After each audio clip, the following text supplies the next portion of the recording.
अभिनव के अनजाने एहसास पार्ट 13। अभिनव के जाने के बाद अनन्या ने हैरानी से अपनी आंखें खोली।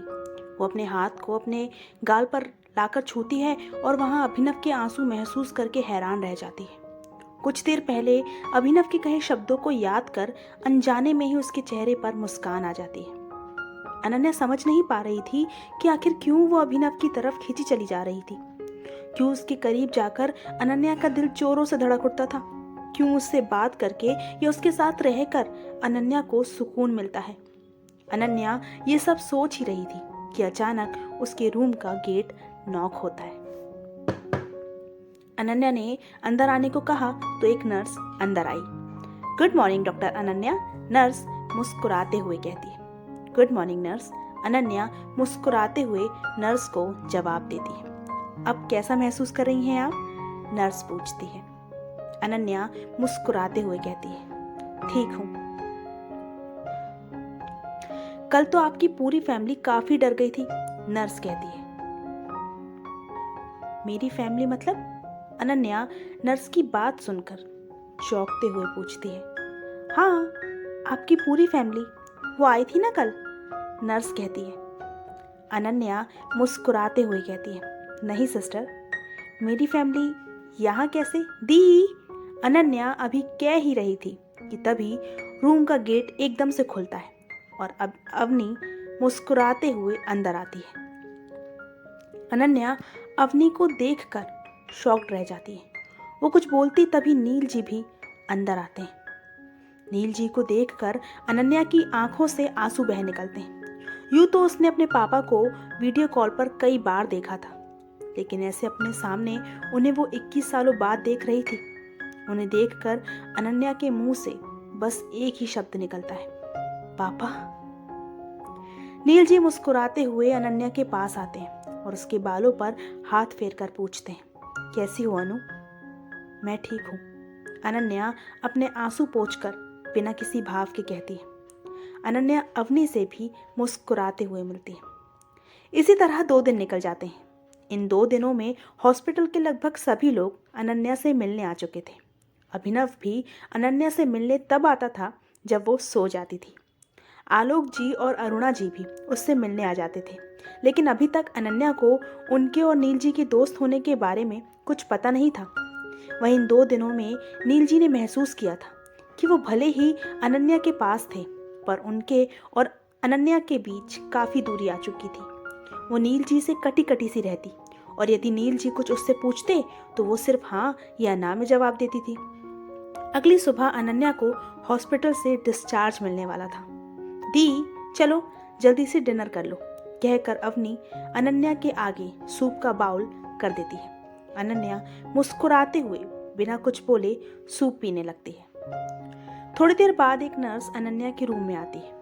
वो उसे मेडिसिन देती है, फिर वो उसे नींद का इंजेक्शन देने के लिए निकालती है, लेकिन तभी उसका फ़ोन रिंग करता है और वो फ़ोन पर बात करके रूम से चली जाती है और अनन्या के नींद का इंजेक्शन आज लगने से रह जाता है। थोड़ी देर बाद अवनी भी कल आने का कहकर चली जाती है और अनन्या आंख बंद कर आराम करने लगती है, पर उसे नींद नहीं आती क्योंकि आज उसे इंजेक्शन नहीं लगा था।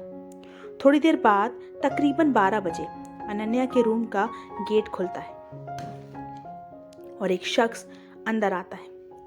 अनन्या गेट खुलने की आवाज से थोड़ी डर जाती है और अपनी आंखें कस के बंद कर लेती है। वो शख्स बिना कुछ बोले अनन्या के पास आकर बैठ जाता है और उसे निहारने लगता है। अपने इतने करीब उस शख्स को बैठा देखकर पता नहीं क्यों, लेकिन अनन्या की धड़कनें जोर पकड़ लेती है। वो शख्स अनन्या का हाथ अपने हाथों में ले लेता है और उस शख्स के छूते ही अनन्या के मन में बस एक ही नाम आता है, अभिनव। यह एहसास होते ही कि वो शख्स और कोई नहीं अभिनव है, अनन्या बेफिक्र होकर बस अभिनव को महसूस करती है। मैं खुश हूँ अब कि तुम ठीक हो। तुम्हें तो पता भी नहीं होगा कि मैं यहाँ तुमसे मिलने आया हूँ, क्योंकि तुम तो सो रही हो। इन 2 दिनों में तुम्हें ऐसे सोते देख बहुत सुकून मिला है अनन्या, अभिनव कहता है। अनन्या जो बिना कुछ रिएक्ट करे बस अभिनव की बातें सुन रही थी, वो उसकी इस बात पर सोचती है, इसका मतलब मिस्टर सिंह डेली यहाँ रात में मुझसे मिलने आ रहे हैं और मुझे पता भी नहीं। पता नहीं क्यों तुमसे ये सब कह रहा हूँ, जबकि जानता हूँ कि तुम मेरी बात सुन भी नहीं रही होगी। तुम जानती हो अनन्या, जब से होश संभाला है तब से अपने अंदर एक खालीपन महसूस किया है। ना जाने कितनी मेहनत की मैंने इन अवार्ड और इस नाम को हासिल करने के लिए, ताकि मैं मेरे अंदर के खालीपन को भर सकूं, पर अफसोस नहीं भर पाया।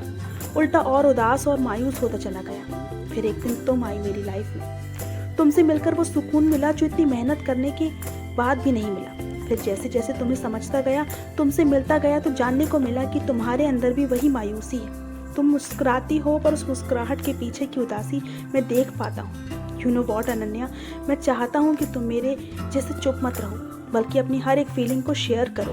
मैं तुम्हें सुनना चाहता हूँ अनन्या, तुम्हारे अंदर की उदासी की वजह जानना चाहता हूँ, तुम्हारे खालीपन को भरना चाहता हूँ। पर अफसोस मैं नहीं कर पा रहा हूँ, क्योंकि हमारे बीच तो दोस्ती तक का रिश्ता नहीं है। अभिनव अनन्या को देख कर कहता है। अभिनव की बात सुनकर अनन्या को लगता है वो जल्दी से उठकर अभिनव को अपने अंदर की सारी बातें बता दे, पर वो नहीं बताती कि अभिनव जो बेफिक्र से अपनी सारी बातें बोल रहा है, ये जानकर कि उसने उसकी बातें सुन ली है, उसे नजर तक मिलाकर बात ना कर पाए। तुम्हें पता है अनन्या, जब उस दिन तुम्हें खून से लथपथ बेहोश देखा था, उस वक्त मेरी सांसें रुक सी गई थी। कुछ समझ नहीं आ रहा था कि क्या करूं। फिर जब डॉक्टर ने कहा कि तुम ठीक हो, तब जाकर आराम मिला था।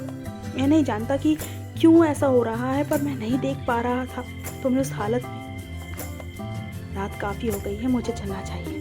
तुम्हें तो पता भी नहीं होगा कि मैं यहाँ तुमसे मिलने आया था। कोई नहीं, मैं चाहता भी नहीं कि तुम्हें कुछ पता चले, कहकर अभिनव वापस चले जाता है। क्रमशः आज का ये पार्ट यहीं समाप्त होता है। उम्मीद है आप लोगों को ये स्टोरी पसंद आ रही होगी।